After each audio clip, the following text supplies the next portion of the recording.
بسم اللہ الرحمن الرحیم نحمده ونصلی ونسلم علی رسوله الکریم اما بعد فاعوذ باللہ من الشیطان الرجیم بسم اللہ الرحمن الرحیم قال اللہ تبارک وتعالی یا ایھا الذین آمنوا اجتنبوا کثیرا من الظن ان بعض الظن اثم وقال رسول اللہ صلی اللہ علیہ وسلم إياكم والظن فإن الظن أكذب الحديث وقال رسول الله صلى الله عليه وسلم ظنوا بالمؤمنين خيرا صدق الله العظيم۔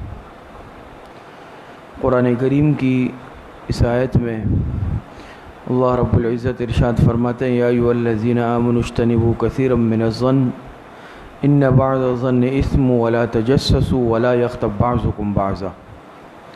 تین باتیں اس آیت میں اللہ پاک نے ارشاد فرمائی ہے، تین باتوں سے منع فرمایا ہے، تینوں باتوں سے۔ پہلی بات منع کیا ہے اجتنبوا کثیرا من الظن ان بعض الظن اثم، بہت زیادہ گمان کرنے سے بچو۔ فرمایا کہ بعض گمان وہ جھوٹ ہوا کرتے ہیں۔ آگے فرمایا ولا تجسسوا، اور تجسس مت کرو، توہ میں مت لگو۔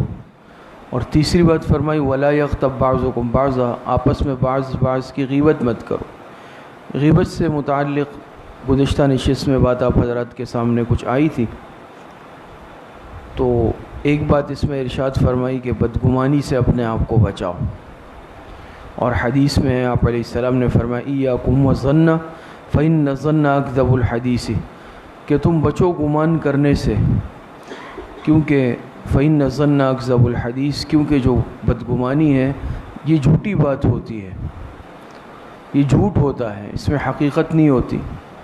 اور ایک اور روایت میں آپ علیہ السلام نے ارشاد فرمایا ظنوا بالمؤمنین خیرا، ایمان والوں کے ساتھ اچھا گمان رکھو۔ تو جہاں آج بہت ساری اخلاقی بیماریاں خرابیاں ہمارے اندر رائج ہے، اس میں ایک رائج بیماری وہ بدگمانی کی بھی ہے۔ بدگمانی کا مرض آج ہمارے معاشرے میں سرایت کر گیا ہے، اور یہ بات یاد رکھیں کہ جہاں پر خدا نخواستہ بدگمانیاں دل میں آنے لگتی ہے تو وہاں تعلقات میں دراڑیں پیدا ہو جاتی ہیں، اختلافات پیدا ہو جاتے ہیں، دلوں سے محبتیں ختم ہو جاتی ہیں۔ یہ بدگمانی ایسی بری چیز ہے، بدگمانی کہتے ہی اس کو ہے نا، کہ کسی کے متعلق کوئی گمان کر لینا، دل میں بات بٹھا لینا، اور انسان کے پاس اس کے متعلق کوئی ثبوت نہ ہو، خود اپنی آنکھوں سے دیکھا نہیں ہے، لیکن بس دل میں یہ بات آ رہی ہے کہ شاید اس نے ایسا کیا ہوگا، شاید اس نے یہ کہا ہوگا، شاید اس کا اس معاملے میں ہاتھ ہے۔ جیسے ہوتا ہے نا، بہت سارے معاملات ہمارے خاندان میں بھی ہوتے ہیں، دوستوں میں بھی ہوتے ہیں، کاروبار میں بھی ہوتے ہیں، بہت ساری چیزوں میں ہوتے ہیں، جس میں اب مجھے معلوم نہیں ہے کہ اس معاملے میں سامنے والا قصوروار ہے یا نہیں، لیکن میرا ایک گمان ہے۔ لیکن مصیبت پھر یہ ہوتی ہے کہ اس گمان کی بنیاد پر ہم بہت سارے مفروضے قائم کر لیتے ہیں، ہوائی قلعے تعمیر کر لیتے ہیں، اور وہ بات دل میں اتنی پختہ ہو جاتی ہے کہ ہمیں اس پر یقین ہوتا ہے کہ نہیں، حقیقت میں ایسا ہے۔ اور اب ضروری نہیں ہے کہ ایسا ہو، ایک بات تو یہ ہے کہ انسان اپنی آنکھ سے واقعی دیکھ لے کسی کو اس طرح کرتا ہوا یا سنتا ہوا، کان سے سن لے، وہ الگ بات ہے، لیکن نہ کانوں سے سنا، نہ میں نے آنکھوں سے دیکھا، بس دل میں ایک بات آ رہی ہے اور اس کی بنیاد پر جو ہے میں نے اس چیز کا قصوروار ٹھہرا لیا، یہ چیز کہلاتی ہے بدگمانی۔ شریعت نے بدگمانی کے عمل سے منع کیا ہے، اور علماء نے لکھا ہے کہ بدگمانی انسان کے دل میں پیدا کیوں ہوتی ہے، اس کی جو اصل وجہ اور سبب ہے وہ اللہ پاک کی یاد سے غفلت ہے۔ جس انسان کا دل اللہ پاک کی یاد سے، اللہ پاک کے ذکر سے غافل ہوگا، اس کے دل میں بدگمانیاں بہت زیادہ پیدا ہوں گی۔ اس کی مثال ہمارے بزرگوں نے لکھی ہے نا، کہ جیسے ایک کمرہ وہ ہے جس میں اندھیرا کر دیا جائے، جس کمرے میں اندھیرا کر دیا جائے تو وہاں کچھ وقت بعد کیڑے مکوڑے، حشرات الارض نکلنے شروع ہو جاتے ہیں، لیکن جہاں آپ دیکھیں نا، جہاں لائٹ جلی ہوئی ہو تو وہاں پر نہیں نکلتے۔ تو ذکر نہ کرنا یہ بھی ایک گویا کہ دل میں اندھیرے کی مانند ہے۔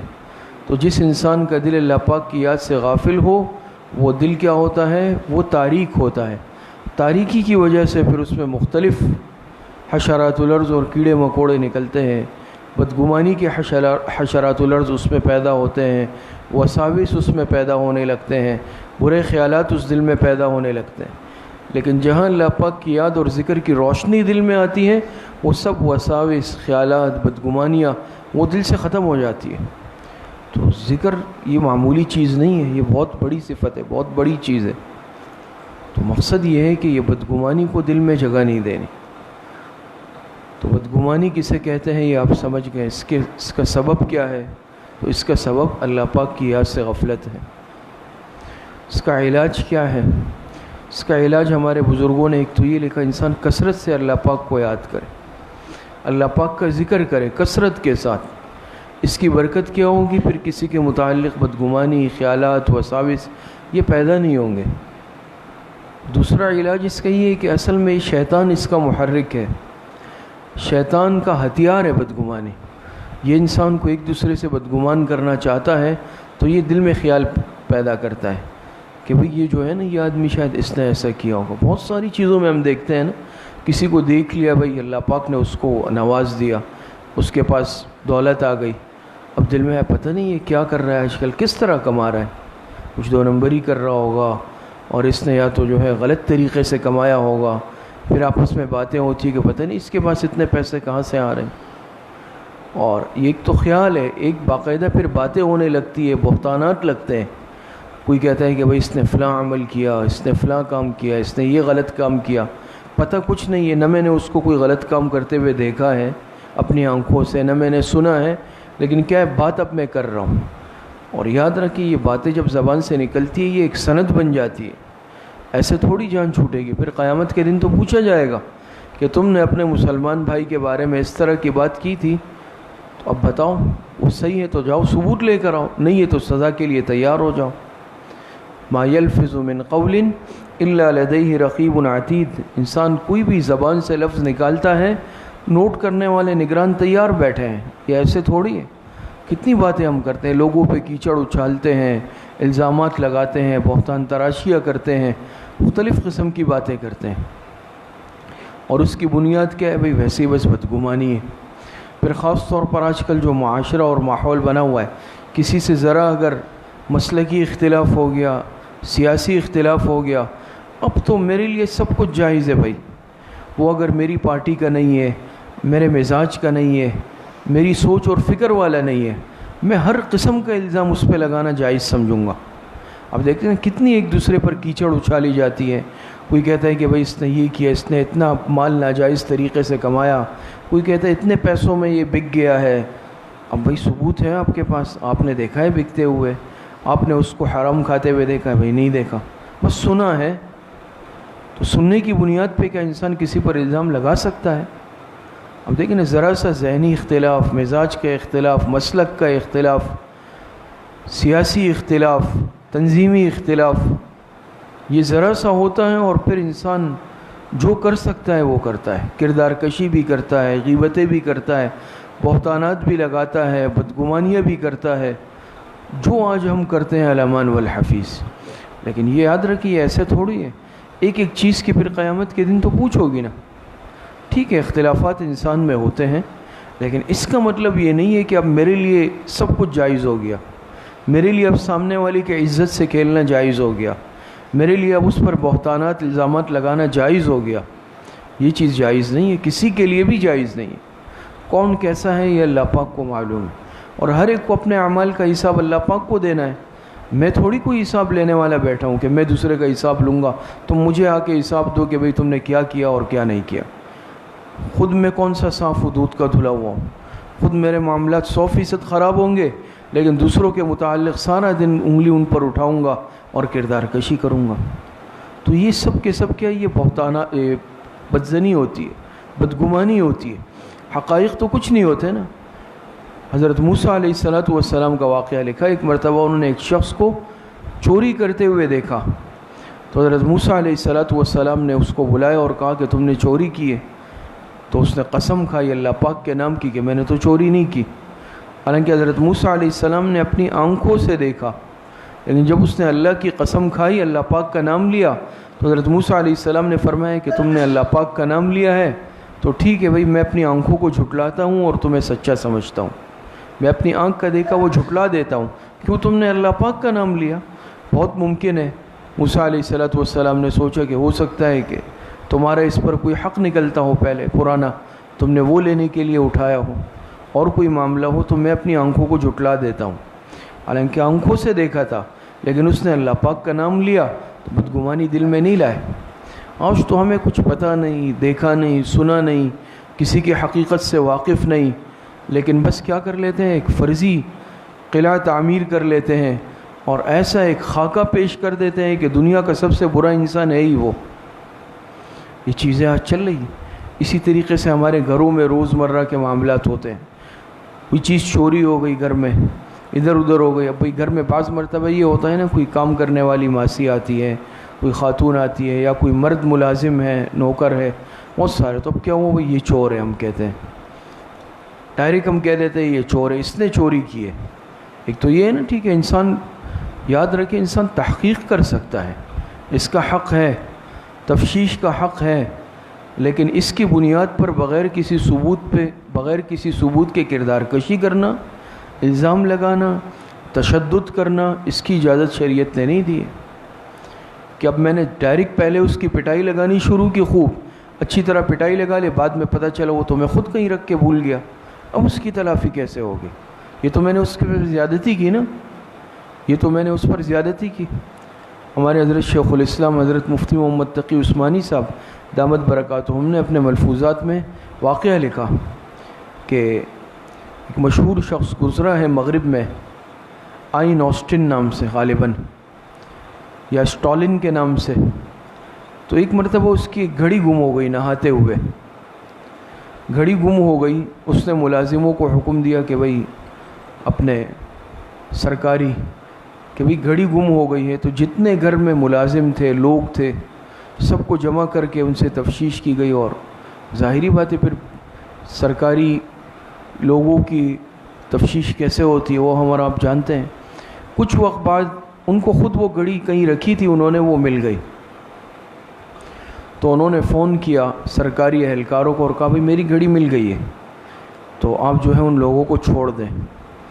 تو انہوں نے کہا کہ آپ کی گھڑی تو مل گئی، لیکن یہاں 10 افراد تو اقرار کر چکے ہیں کہ ہم نے چوری کی ہے۔ اب آپ بتائیں کہ انہوں نے یہ اقرار کیوں کیا ہوگا؟ کیوں کیا ہوگا؟ ظاہری بات ہے ان کا کوئی اکرام تو نہیں ہوا ہوگا۔ تو آج ہمارا یہ طریقہ کار ہے، اس کی شریعت نے اجازت نہیں دی ہے۔ بہت دفعہ ایسا ہوتا ہے نا، پھر انسان کو شرمندگی کا سامنا بھی ہوتا ہے، خدا نخواستہ اس کے ساتھ کوئی زیادتی ظلم کر لیا، اس کا جواب قیامت کے دن الگ دینا پڑے گا۔ باقی شک کی بنیاد پر، شبے کی بنیاد پر یہ ایک اصول اور قاعدہ بھی ہے کہ اس کی بنیاد پر انسان بالکل تحقیق کر سکتا ہے، تفتیش کی جا سکتی ہے، لیکن حدود کے اندر رہتے ہوئے۔ لیکن ایک بدگمانی کی بنیاد پر کیا کر لینا کہ حدود کو پار کر لینا، حد سے تجاوز کر لینا، اس کی اجازت نہیں ہے۔ تو دیکھیں کتنے سارے معاملات آج ہمارے معاشرے میں ہوتے ہیں کہ بدگمانی کی بنیاد پر آج انسان کیا کر لیتا ہے، دوسرے پر ظلم اور زیادتی کر لیتا ہے۔ تو یہ چیز ہی بدگمانی ایسی ہے کہ یہ انسان کو کیا کرتی ہے، ذہنی طور پر انسان متاثر ہو جاتا ہے، خراب ہو جاتا ہے، تعلقات خراب ہو جاتے ہیں، رشتہ داروں کے متعلق بدگمانی آتی ہے دل میں، دوستوں کے متعلق بدگمانی آ جاتی ہے، اساتذہ کے متعلق بدگمانی آ جاتی ہے، اپنے مشائخ کے متعلق بدگمانی آ جاتی ہے، یہاں تک کہ آج تو ایمان کے ڈاکو زیادہ ہیں مال کے ڈاکوؤں سے زیادہ۔ وہ کیا کرتے ہیں، مقدس ہستیوں کے متعلق شکوک اور شبہات اور بدگمانیاں پیدا کرتے ہیں، کوئی فہم قرآن کے نام سے، فہم حدیث کے نام سے، اور خوبصورت لیبل اور عنوانات دیے ہوئے، بھئی لیکچر ہو رہا ہے، درس ہو رہا ہے، اور خود کیا ہے، صاحب علم نہیں ہے، قرآن اور حدیث کا علم پڑھا ہوا نہیں ہے، لیکن کیا ہے بھئی، انداز یہ طریقہ اپنانا ہے کہ میں قرآن کا درس دینا اور درمیان میں اس طرح کی چٹکلے چھوڑنا، اس طرح کی باتیں کرنا جس کی بنیاد پر انسان صحابہ سے بدگمان ہو جائے، انبیاء سے بدگمان ہو جائے، اولیاء کرام سے بدگمان ہو جائے، شبہات چھوڑتے ہیں ذہن میں۔ اب سامنے جو بیٹھے ہیں ظاہری بات ہے ان کو قرآن اور حدیث پر عبور تو نہیں ہے، لیکن انہوں نے کیا کر دیا، کسی صحابی سے متعلق یا مشاجرات صحابہ خاص طور پر جو ہے اس کو موضوع بناتے ہیں، اس طرح کی چیزیں لیتے ہیں۔ اب میں بیٹھ کر یہاں فیصلہ کروں گا کہ صحابہ میں اختلاف ہوا، فلاں حق پر تھا اور فلاں نہیں تھا۔ اللہ پاک نے سب کے لیے فرما دیا رضی اللہ عنہم ورضوا عنہ۔ جب اللہ پاک نے فرما دیا، میں آج عدالت لگا کے بیٹھا ہوں کہ حضرت علی رضی اللہ عنہ حق پہ تھے یا حضرت معاویہ حق پہ تھے، مجھے کس نے حق دیا ہے؟ دونوں جنتی ہیں، دونوں بڑے درجے کے صحابہ ہیں، لیکن مجھے تو حق نہیں ہے کہ میں خدا نخواستہ ایک کا مرتبہ کم کر دوں، یا صحابہ کی تنقیص کروں، یا انبیاء اور پیغمبروں کی تنقیص ذہن میں لے آؤں۔ تو یہ شکوک اور شبہات ذہن میں آج لائے جاتے ہیں۔ اور دوسری بات، علماء نے یہ بھی لکھا، ایک طرف تو انسان بدگمانی نہ کرے کسی سے، ہاں اگر کوئی آپ کے ذہن میں بات ہے کسی کے متعلق، آپ جا کے اس سے پوچھ لیں کہ بھئی مجھے ذہن میں یہ معاملہ ہے، آپ اس کی وضاحت کر لیں۔ لیکن اب کیا ہوا، میں نے اس سے پوچھنا بھی گوارا نہیں کیا، دل میں ناراضگی اور بدظنی پیدا کر لی، دوریاں بعد پیدا ہوتا گیا، یہاں تک کہ اتنے بعد اور دوریاں پیدا ہوتی ہے کہ سگے بھائیوں میں اختلافات ہو جاتے ہیں، اولاد اور ماں باپ میں اختلافات ہو جاتے ہیں، اور بہت سارے معاملات ایسے ہوتے ہیں نا کہ انسان کہتے ہیں بھئی چلے کاروبار ہے، آپس میں مشترکہ معاملہ ہے، چلنے دو بھائی ہے، ایک وقت تک تو چلتا ہے، لیکن یہ ایک نظام ہے کہ بعد میں جب انسان بڑا ہوتا ہے یا بچے ہوتے ہیں، اولادیں آتی ہیں، پھر وہ معاملہ نہیں رہتا۔ اسی لیے شریعت یہی کہتی ہے کہ بھئی مالی معاملات بھی صاف رکھو۔ اب اگر کاروبار چل رہا ہے، بعض دفعہ ہم کہتے ہیں بھئی چلنے دو، 2-4 بھائی مشترکہ ہے، بڑے جب تک ہوتے ہیں معاملات چلتے ہیں، لیکن بعد میں معاملہ خرابی کی طرف جاتا ہے۔ تو اسی لیے کہتے ہیں بھئی ہر چیز الگ الگ حساب کر لو، بھئی سیدھی سیدھی بات ہے۔ بات سمجھ میں آ رہی ہے؟ اسی لیے کہ تعاشروا کالاخوان تعاملوا کالاجانب، آپس میں رہو سہو بھائیوں کی طرح، معاملات کرو اجنبیوں کی طرح۔ کتنی قیمتی بات ہے، آپس میں معاشرت رکھو، رہو سہو بھائیوں کی طرح، لیکن معاملات رکھو اجنبیوں کی طرح، معاملے میں اجنبی بن جاؤ۔ بعض دفعہ ہم کہتے ہیں چلے یار کیا حساب کتاب کرنا ہے، بھائی ہے، چلو کیا حساب کتاب کرنا ہے، دوست ہے، لیکن کیا ہوتا ہے سال بعد 2 سال بعد پھر اختلاف آ گیا، اب بھائیوں میں اختلاف آ گیا۔ تو اس وقت جو میں نے کہا تھا چلے کون حساب کتاب، اس کا نقصان کیا ہوا کہ معاملات بھی الگ ہو گئے اور آپس میں خونی رشتہ ہے وہ بھی ختم ہو گیا، ایک دوسرے کے چہرے کو دیکھنا گوارا نہیں کر رہے، منہ پھیر رہے۔ اسی لیے شریعت نے اس وقت کہا تھا کہ بھئی معاملات صاف کر لو۔ ہاں، اس میں شریعت نے یہ تو نہیں کہا، یہ معاملات کی صفائی یہ کوئی بے مروتی تھوڑی ہے، آپس میں خوب محبتیں رکھو، ایک دوسرے کا اکرام کرو، ایک دوسرے کے ساتھ محبت سے رہو، لیکن جہاں معاملہ کوئی مالی آ گیا، لین دین کا آ گیا، وہاں پھر صاف ستھرا رکھو، وہاں اجنبیوں کی طرح رہو۔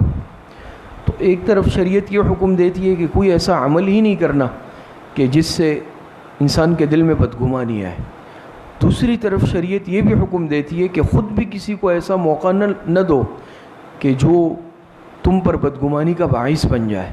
حدیث میں آتا ہے نا، آپ علیہ السلام نے فرمایا اتقوا مواضع التہم، تہمت کی جگہوں سے بچو۔ ایک طرف تو شریعت نے کہا بدگمانی نہیں کرو، لیکن دوسری طرف شریعت یہ بھی کہتی ہے خود کسی کو یہ موقع بھی نہ دو۔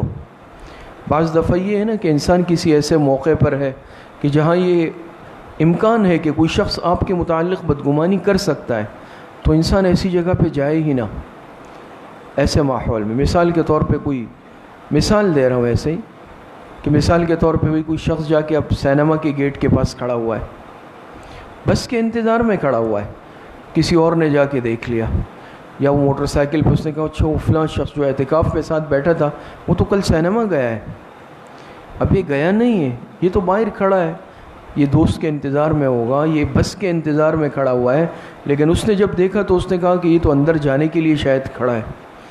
اب کیا ہو گیا کہ یہ اس کے اس جگہ پہ کھڑے ہونے سے اس کو موقع مل گیا، اسی لیے کہ بھی آپ کو یہاں نہیں، آپ جا کے آگے کھڑے ہو جائیں۔ بات سمجھ میں آ گئی ہوگی مثال سے؟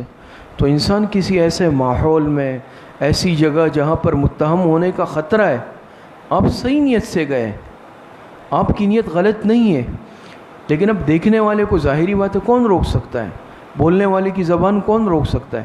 اسی لیے بہتر یہ ہے کہ انسان اس جگہ سے ہی دور رہے، یا انسان کوئی ایسا موقع ہی کسی کو نہ دے کہ انسان متہم ہو۔ حدیث میں آپ حضرات نے واقعہ پڑھا ہوگا کہ ایک مرتبہ حضور علیہ الصلوۃ والسلام مسجد میں تھے، مسجد نبوی میں اعتکاف میں تھے، آپ کی زوجہ محترمہ حضرت صفیہ رضی اللہ عنہ کسی کام سے تشریف لائی، واپسی پہ آپ علیہ الصلوۃ والسلام دروازے تک چھوڑنے گئے، جہاں مسجد کی حدود ہوتی ہے. تو جب آپ علیہ الصلوۃ والسلام ان کو رخصت کرنے لگے، قریب سے 2 صحابہ کا گزر ہوا، اندھیرا بھی تھا. آپ علیہ السلام نے ان کو بلایا باقاعدہ اور ان سے فرمایا کہ یہ میری اہلیہ صفیہ ہے. انہوں نے کہا معاذ اللہ، اللہ کے رسول، ہم کوئی ایسی بات ذہن میں لا بھی نہیں سکتے. تو اس موقع پر آپ علیہ السلام نے کیا فرمایا؟ ان الشیطان یجری من الانسان مجرى الدم. یہ حدیث ہے کہ شیطان انسان کی رگوں میں ایسے دوڑتا ہے جیسے کہ خون گردش کرتا ہے. یہ آپ علیہ السلام تو السلام دیکھیں پیغمبر وقت ہے، اور وہ خاتون کون ہے؟ پوری امت کی ماں ہے.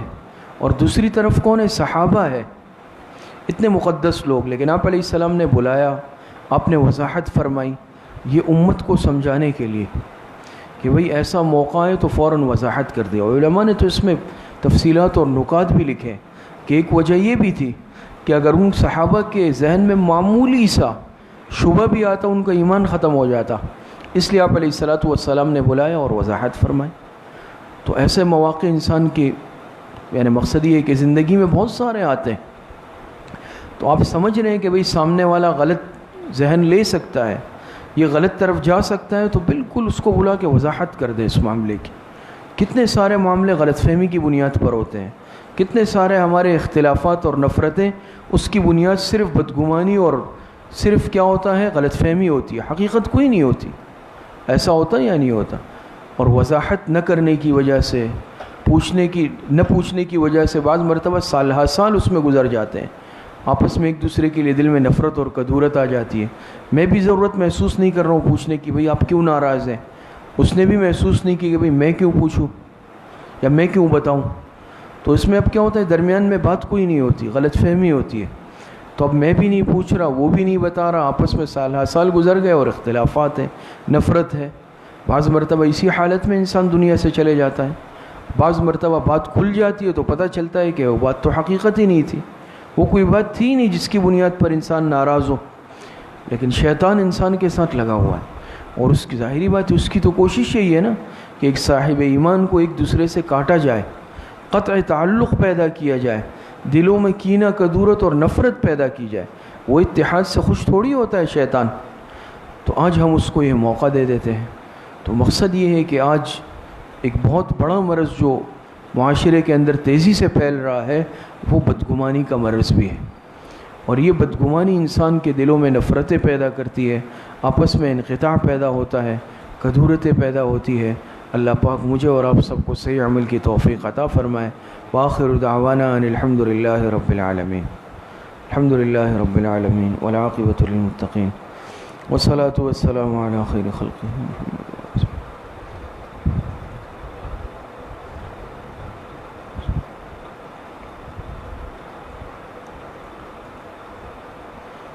وصلی اللہ وسلم علی نبینا محمد وآلہ واصحابہ اجمعین برحمتک.